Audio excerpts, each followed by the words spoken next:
Class 10th का, है ना। पहला लेसन आपको पढ़ना है यूरोप में राष्ट्रवाद। क्या पढ़ना है? यूरोप में राष्ट्रवाद। इतिहास में आपको पढ़ना है 10th क्लास का। आपको पहला लेसन है यूरोप, यूरोप में राष्ट्रवाद, यूरोप में राष्ट्रवाद। ठीक है। अब देखिए, तो यूरोप में राष्ट्रवाद, तो सबसे पहले हम लोग समझेंगे कि यूरोप क्या है। यूरोप क्या है ना। तो राष्ट्रवाद क्या है, इसको में क्या पढ़ना है, इसके बारे में जानेंगे। चलिए, तो बोलिए यहाँ पे।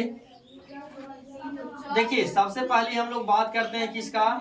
यूरोप का। किसका बात करते हैं? यूरोप का। तो यूरोप है क्या? तो कहेंगे यूरोप यह एक महादेश है। क्या है? महादेश है। महादेश। और कितने नंबर का महादेश है? तो छठे नंबर का, छठे नंबर का महादेश।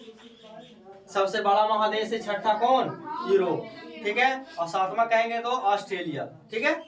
इसके बाद में फिर हम लोग आते हैं, सर यूरोप तो हो गया। यूरोप में टोटल देश की संख्या, कुल कितने देश है यूरोप में? बोलिए। तो कहेंगे 46। कितने देश हैं? 46। यूरोप में देशों की संख्या कितने हैं? 46।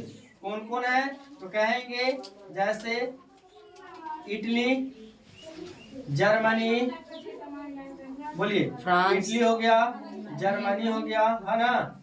इसके बाद में फ्रांस हो गया, France, Austria, Austria, Parsa, Poland, Poland, है कि नहीं? पोलैंड हो गया। और भी इसको में तुर्की, ETC, सब बहुत और भी देश है कि नहीं? टोटल कितने देश इसमें? 46 देश। 46 देश, है कि नहीं? यस। अगला पॉइंट हम लोग करेंगे कि सर यूरोप तो देख लिए कि यूरोप क्या है, एक महादेश है और छठे नंबर का महादेश है। कहेंगे यह महादेश है जो किस महासागर के तट पर स्थित है? तो कहेंगे यह अटलांटिक, अटलांटिक, अटलांटिक महासागर, अटलांटिक महासागर के तट पर स्थित है। क्या? यूरोप महादेश, यूरोप महादेश। महादेश। ठीक है। सबसे पहले अनेक देशों का खोज, व्यापार करने के लिए, समुद्री मार्ग का खोज करने के लिए ये सब कौन शुरू किया था? यूरोप ने। ठीक है। यूरोप में एक देश आता है पुर्तगाल। क्या आता है? पुर्तगाल। पुर्तगाल। ठीक है। जैसे भारत में, भारत में जो है यह समुद्री मार्ग, क्या चीज? समुद्री मार्ग। समुद्री मार्ग का जो खोज किया था 1498 में, कौन किया था? Vasco D gamma. कौन किया था? वास्को डी गामा, है कि नहीं? तो इस तरह से किया। फिर अमेरिका का खोज हुआ, है ना। तो ये सारा चीज हुआ। फिर हम लोग कहेंगे कि सर इसमें आगे राष्ट्रवाद क्या है? क्या है? राष्ट्रवाद। तो राष्ट्रवाद किसे कहते हैं? तो कहेंगे राष्ट्रवाद एक वैसा शब्द है जो अपने देश के प्रति प्रेम, स्नेह अर्थात मर मिटने की भावना होना चाहिए। उसे हम लोग क्या कहते हैं? राष्ट्रवाद कहते हैं। क्या कहते हैं? राष्ट्रवाद, है ना। इसमें अपने देश के प्रति, अपने देश के प्रति प्रेम, स्नेह अर्थात मर मिटने की भावना हो, मर मिटने की भावना, भावना को ही क्या कहते हैं? राष्ट्रवाद कहते हैं। क्या कहते हैं? राष्ट्रवाद कहते हैं, है ना। अब इसमें सबसे पहले यूरोप में जो है सब किसी न किसी राजा, अत्याचारी शासक का क्या था? गुलाम था यहाँ का देश। निरकुंस शासक, निरकुंस का है जिसका अपना नियम कानून, न किसी का उस पर कोई दबाव होना चाहिए, है ना। दमनकारी होता था वह, जो मन में आता था वह जनता पे शोषण करता था। वहां के जिस राज्य अर्थात देश में निरंकुश शासक रहता था, वहां जो व्यक्ति को स्वतंत्रता मिलना चाहिए वहां मिलता नहीं था। ठीक है, तो इसमें पहले हम लोग बात करते हैं तो फ्रांस, कौन सा देश? फ्रांस में क्रांति सबसे पहले हुई कब? बोलिए। फ्रांस में क्रांति हुआ 1789 ईस्वी को हुआ, है कि नहीं? अब इसमें और एक नाम आपको आगे चल के मिलता है, क्या? Napoleon. Napoleon Bonaparte, Napoleon Bonaparte. ये नेपोलियन बोनापार्ट था जो फ्रांस का ही शासक बना आगे चलकर। ठीक है, ये नेपोलियन बोनापार्ट का पिता का नाम था कार्लो बोनापार्ट। क्या नाम था? Carlo Bonaparte. यह कार्लो बोनापार्ट पेशे से एक जमींदार थे। क्या थे? जमींदार थे। ठीक है, इनका भी जमीन जो है उस पर भी कब्जा कर लेता है वहां का जो शासक था, है ना, जबरदस्ती। ठीक है, तो उस समय नेपोलियन ने अपने पढ़ाई कर रहे थे, पढ़ाई करते समय इस सब के मामले में इन्होंने नहीं आया। जब पढ़ लिख कर नेपोलियन ने काबिल बना तो यह एक सैनिक में भर्ती हुए। किसमें? सैनिक। मतलब नेपोलियन आगे चलकर क्या बन गए? सैनिक बन गए। क्या बन गए? सैनिक। और सैनिक में ये बहुत काबिल थे, बहुत वफादार थे, तो आगे चलकर इनको पूरा प्रमोशन होते गया। ठीक है, और या फिर एक ऐसा समय आया जो पूरे फ्रांस पर इन्होंने राज किया।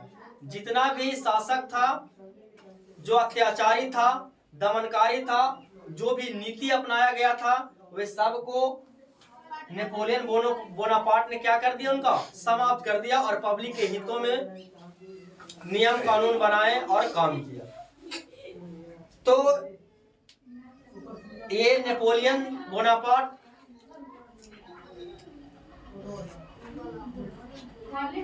के लिए कोई भी कार्य जो है मतलब असंभव नहीं है। इनका कहना था नेपोलियन का कि देखिए, असंभव शब्द ही है जो मूर्ख का है। जो भी काम कहे कि नहीं ये काम असंभव है, वो समझिए मूर्ख है। ऐसा नहीं करना, हमें करना चाहिए। समझे? तो ये करते थे नेपोलियन। जो लोगों से मुश्किल लगता कि नहीं ये बहुत टफ है, बहुत मुश्किल है, असंभव है, उसको उस काम को इनको करने में नेपोलियन को और भी बहुत आनंद मिलता है। यही इसी घटना में एक के बार इनको नेपोलियन बोनापार्ट को फ्रांस के थे, तो वहां एक पर्वत है आल्प्स पर्वत, यूरोप महादेश में ही पड़ता है। कौन पर्वत? आल्प्स पर्वत। तो इनका एक युद्ध करने जाना था आल्प्स पर्वत के पार होकर। ठीक है, तो आल्प्स पर्वत के पार होकर इनको जाना था नेपोलियन को। तो लोग वहां के और भी सैनिक इनको जो साथ में थे तो चलते हैं। चलते समय रास्ता में एक बूढ़ी औरत मिलती है और वह बोलती है कि तुम लोग कहाँ जा रहे हो? तो नेपोलियन बोनापार्ट बोलते हैं कि देखिए, हम लोग जो है आल्प्स के पार करके एक युद्ध लड़ने के लिए जा रहे हैं। ठीक है, तो उन्होंने सलाह देते हैं बूढ़ी औरत ने कि देखिए, आल्प्स पर्वत बहुत ही खतरनाक है, वहां अनेक जानवर बहुत तरह के होते हैं जो आपके जान भी जा सकते हो, वहां है कि नहीं, बहुत डेंजरस है। जो भी व्यक्ति वहां गया लौट कर वापस नहीं आया है, इसलिए हमारा सलाह मानिए, तो आप वहां नहीं जाइए। इन्होंने कहे नेपोलियन ने कि नहीं, तब तो हमें और ही अब तो जाइए करेंगे, क्योंकि हमें ऐसा ही कार्य करने में ज्यादा मन लगता है, ज्यादा मजा आता है। उनका पैर छूकर इन्होंने आशीर्वाद लिया कि हमें आशीर्वाद दीजिए कि हम वह युद्ध जीतकर वापस आए। ठीक है, उतना कहकर तो ठीक है निकल जाते हैं, आगे आगे चलते हैं। तो सैनिक के साथ चले जाते हैं। तो और सैनिक पूछता कि बताइए अब कितना दूर है आल्प्स पर्वत? तो बोलते हैं कि और चलिए, अभी कहाँ। फिर एक पर्वत मिलता है तो उसको पूछता है और सैनिक कि क्या नेपोलियन यही है आल्प्स पर्वत? तो नहीं, आल्प्स इतना ही छोटा मोटा रहेगा, वह बहुत ही बड़ा विशाल होगा। ये नहीं है इससे, तो ये आसानी से उस पर्वत को क्या करते हैं, पार कर जाते हैं और फिर खाली मैदान मिलता है। फिर सैनिक सवाल करते हैं कि ये अल्पस पर्वत कब मिलेगा, कहाँ मिलेगा। तो फिर वे जवाब देते हैं कि देखिए जो हम लोग पर्वत पार किए वही क्या था, अल्पस पर्वत था। समझ गए। फिर वहां से युद्ध करते हैं, युद्ध जीत जाते हैं, जीत कर फिर वह वापस भी आ जाते हैं। समझे। तो ये था नेपोलियन के बारे में थोड़ा कहानी। फिर हम लोग आगे चलते हैं।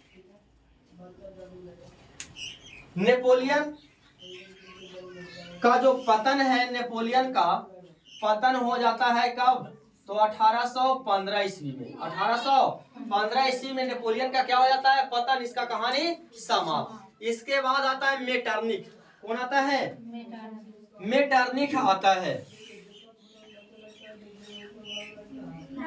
मेटरनिख तो पूछता है कि बताइए मेटरनिख युग में जो है कब से कब चला।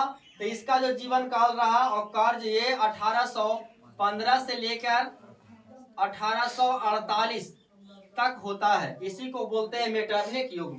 ये भी वैसा है निरंकुश शासक था, अत्याचार ही करने वाला। जितना भी नियम कानून में बदलाव किया था कौन, नेपोलियन, उस सब को समाप्त कर देता है। फिर से वैसा ही चलना शुरू हो जाता है। फिर इसी में एक सम्मेलन होता है जिसका नाम है वियना सम्मेलन। क्या होता है, वियना सम्मेलन। वियना सम्मेलन कब होता है, तो 1815 ईस्वी में होता है। ठीक है। फिर